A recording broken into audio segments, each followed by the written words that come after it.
Hey, this is Vu, and CSGO is a great game, but there are some things that you might want to change, and I'd like to start a discussion about some of the things that really should be changed to improve the game.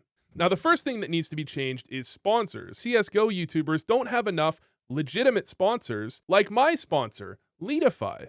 Before we go any further, I want to thank the sponsor for this video, Leadify. Leadify is an AI coach that allows you to improve faster by analyzing your Faceit or matchmaking games and giving you insight into your weaknesses as well as personalized training. Leadify also has a new rating system. Rather than trying to analyze your performance with an outdated system based primarily on kill to death ratio, you can use Leadify's rating system that takes into account the impact your kills have on your team's ability to win rounds, something you want to be doing in-game as well. Oddly enough, this somehow makes simple even better. Anyways, Leadify is free to use, so head to the link in the description and give it a try. Alright, now the first thing that's most obvious is that at the moment, the CT side is a little bit too strong. Since the M4A1S buff, the win rate for all CT sides has gone up drastically, and while I don't like maps being T-sided, I think maps being two-sided in general, too heavily to either side, is its own problem. And the most obvious balance change I have in my mind is I would love to see the M4A1S and the M4A4 have their prices inverted.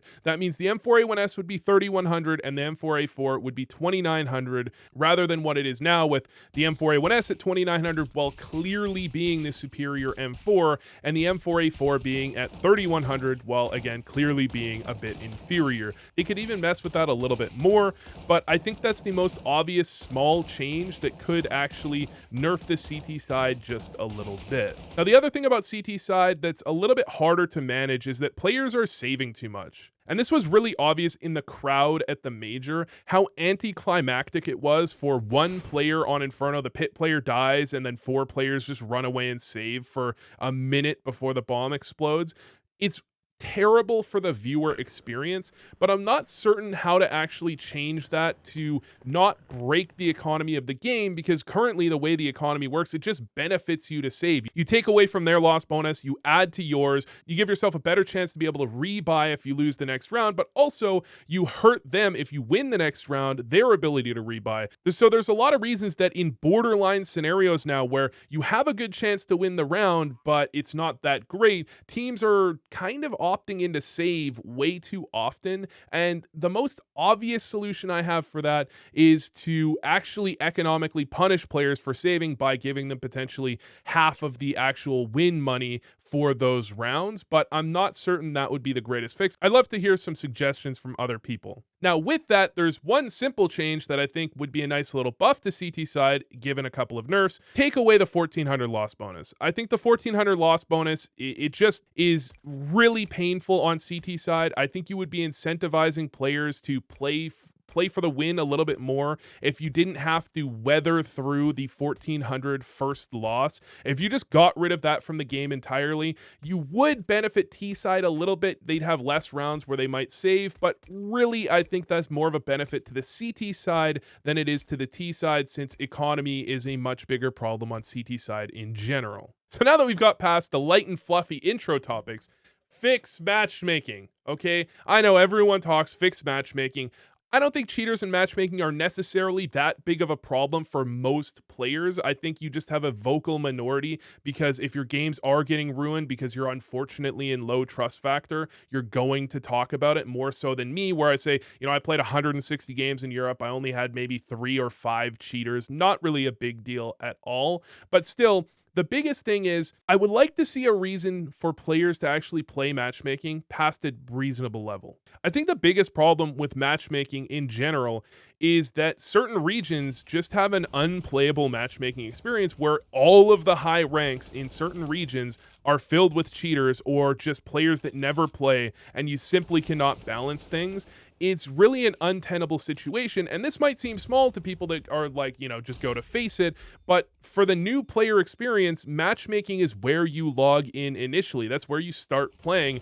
People are going to leave when matchmaking is not playable, and this is really something that should be addressed. So if we're continuing on with CT side changes, I think another buff for CT side, again, you might have to nerf the M4A1S a little bit more to justify this buff, but the FAMAS is just utter garbage. Really, it's just it's just terrible.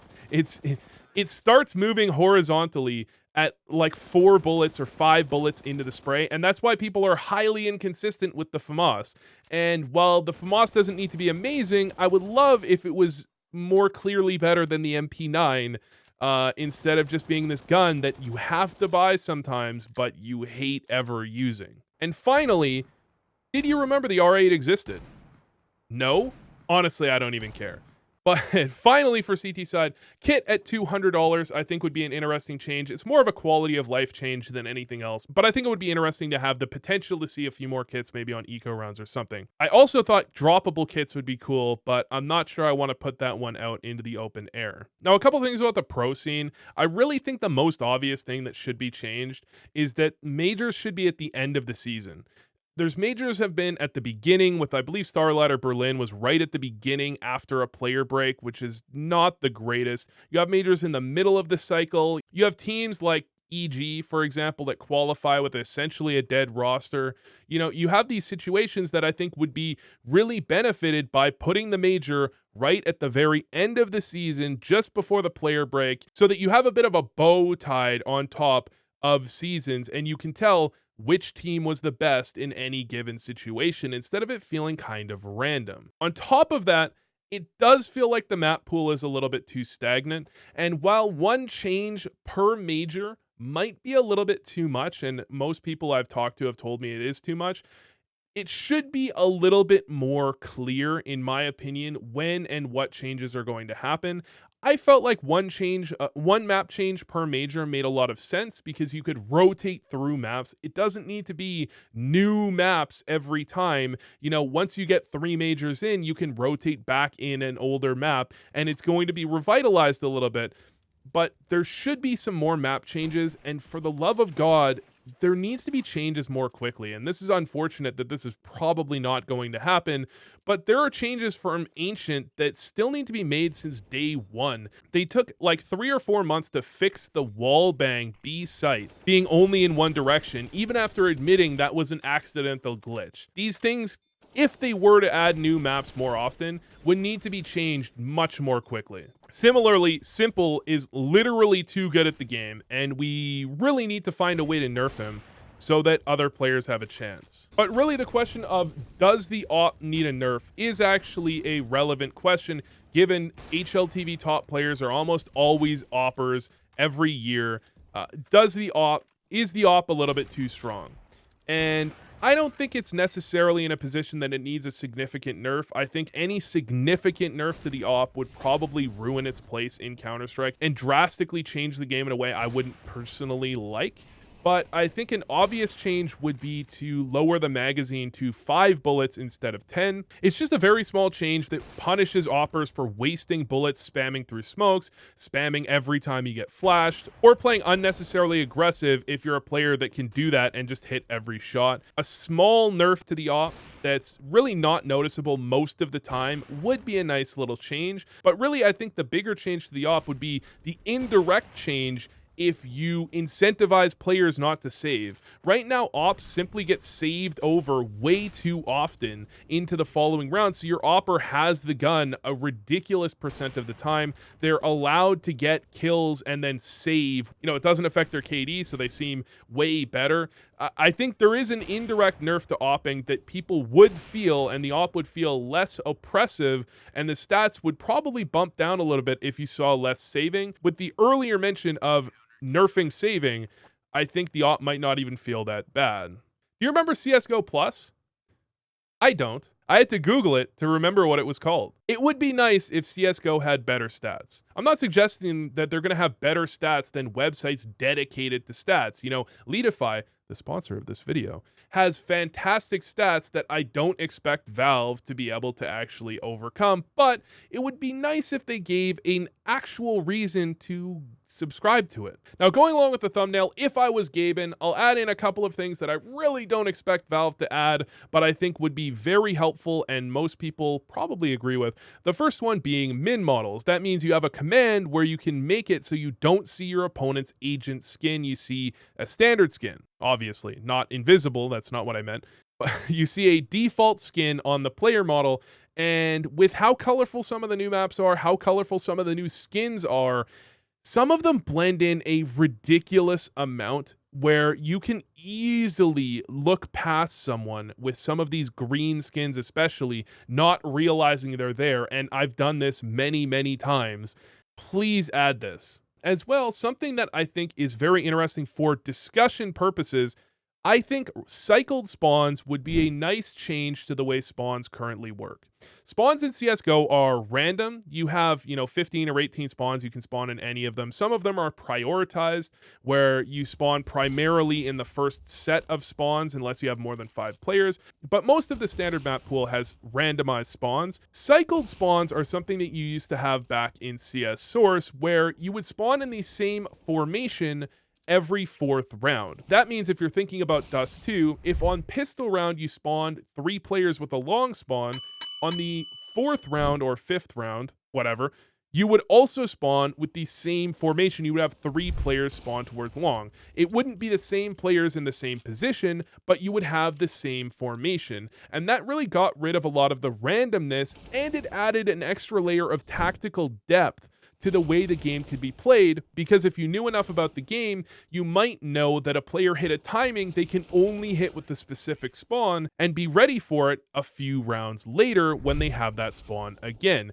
It didn't seem to really hurt newbies almost at all. Not knowing this wasn't a game-breaking thing, but when you did know it, and all of the competitive teams did, you had an extra layer of tactical depth that was really fun to play around with, and you didn't have these situations where you have a map like Dust 2 where sometimes something like overtime can really be decided by the spawns, by the RNG in the spawns. While you can adjust, some of the spawns are just clearly superior to others to a pretty drastic degree. Now, I would love to find a solution for pistol rounds. Pistol rounds do feel far too random. My thought initially was to start with $950, which means you could buy an armor and a smoke potentially, or you could do something like P250 smoke nade. You could have a lot of different options, and you could actually feel like you weren't rolling the dice every time you played pistol round, hoping things worked out. However, it was alerted to me that probably a lot of T sides would just end up going P250 body armor, and that's probably true, so I'm not sure that's the solution, but it would be nice if something was done, because pistol rounds suck. And the final change I'd like is, please, for the love of God, this is a call to tournament organizers. Normalize 12.5k OT. Let me explain. Overtime at 10k, people say that you manage your economy in overtime with 10k. This is incorrect. You manage your economy the same way you manage the fact that the op isn't 100% accurate, and even when you're aiming at someone from pit to platform directly on them with the op, you can still miss. Yes, but you don't play around that because it's ridiculous to play around that. And similarly, nobody plays around 10k. They just hope they don't lose 2 rounds in a row on CT side, in which case you might have to save or have a terrible buy. You really just gamble that you're not going to get 3-0'd, because if you're going to get 3-0'd, you're probably losing anyways. Well, 16 KOT is the obvious solution to that, except then you just have way too much money, and that causes its own problems. You could also do something that I've thought, where every round you start with 6k. It basically means that if you have an op, you're sacrificing a bit of utility. However, if you have a team win with 5 alive, then you have another problem where, again, you can buy a bunch of ops or auto snipers and do stuff like that. The most obvious situation that everyone benefits from is 12.5k, because you don't have to save if you lose 2 rounds in a row, but you don't have enough money to buy 3 ops and just do random shit with it. So anyways, thanks for watching. I hope Valve sees this and it helps.